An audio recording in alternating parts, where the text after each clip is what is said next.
So tonight, Olivia and I and Sophia are gonna have baked chicken. Like normally, I would make chicken like 2 times a week, and it was fried. So that's really really bad for Olivia and I. So um, I just kind of put a little recipe together, and I think it's really really good. And so maybe some of you can like try it. So this is the chicken I have. It's from Pine Manor Farms. It says there's no antibiotics or growth stimulants, no animal byproducts, and no hormones. So I think you can get this at Kroger. I think I've seen this at Kroger, but um, let's see. But this is like frozen salad. I bought it at Whole Foods yesterday. I went to Whole Foods. So normally when I make drumsticks, I don't unthaw it. Like I don't keep it out because it takes a couple seconds to put in hot water and it unthaws like right away. So I just just run under warm water, sometimes hot because of how frozen it is.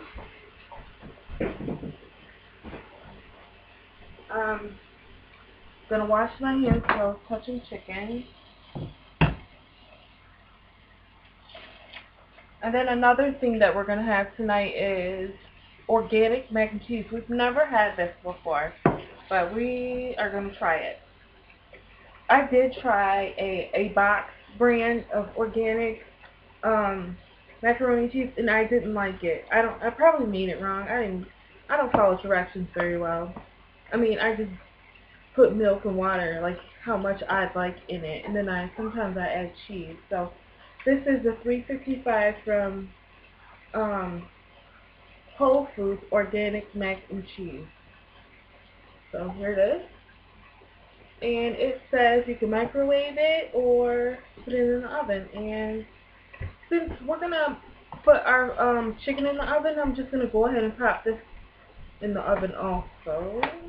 So I'm just gonna put this on a cookie sheet and throw this in the microwave. It says that you need to wrap this in aluminum foil, but I don't have that, so I'm not gonna do it.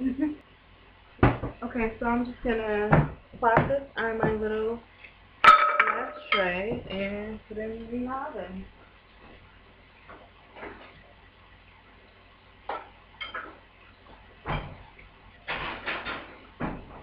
So when I cook my chicken, I normally just put it in the oven for like an hour, and I put it on like 350, 375. So this is already unthawing. Let's see if I can push this down. Just gonna go ahead and wash the chicken. Make sure it's nice and clean. And from here, I just plop it right in my little glass bowl. I just use like a small baking pan. And I just plop them in there like so. And I do like every other. So if the fat side is up, I do the skinny side, or fat side, then skinny side, fat side, just so they can fit in here. Then when I run out of room, I just put it at the edge, sort of. Okay, so the ingredients I use are just 3. And this chicken, it tastes so good. It's not bland. I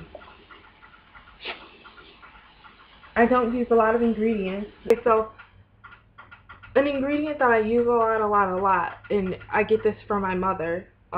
She uses Lori's seasoning salt. And I don't like the low fat or low sodium because it's just not as good. So I sprinkle on the top seasoning salt, and then a little bit of garlic salt, and this is like cheap garlic salt that I got at Kroger for only $1. And it's Kroger brand, and it's really good. It doesn't taste cheap. Sometimes you can't buy store brand things because I think it's disgusting. Okay, the next ingredient is pepper.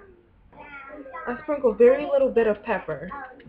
it looks like I'm doing a lot, but it's not open that much, so a lot doesn't come out. So I have to shake it a little bit hard. Give it a little strong shake. Okay, then after that, I turn it over each chicken. Okay, so I go ahead and do the other side. Seasoning salt first.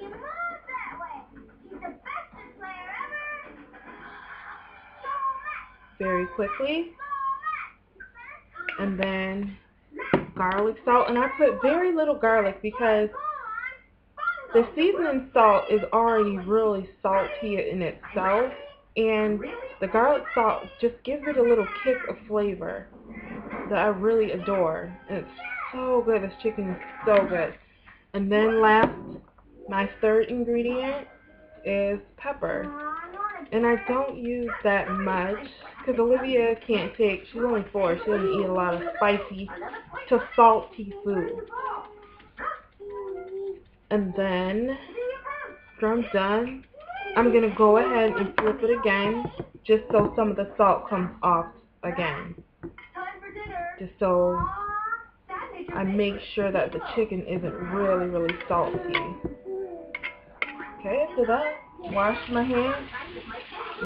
Okay, so it's already done. I think it looks lovely, and I'm just going to go ahead and put it in my oven.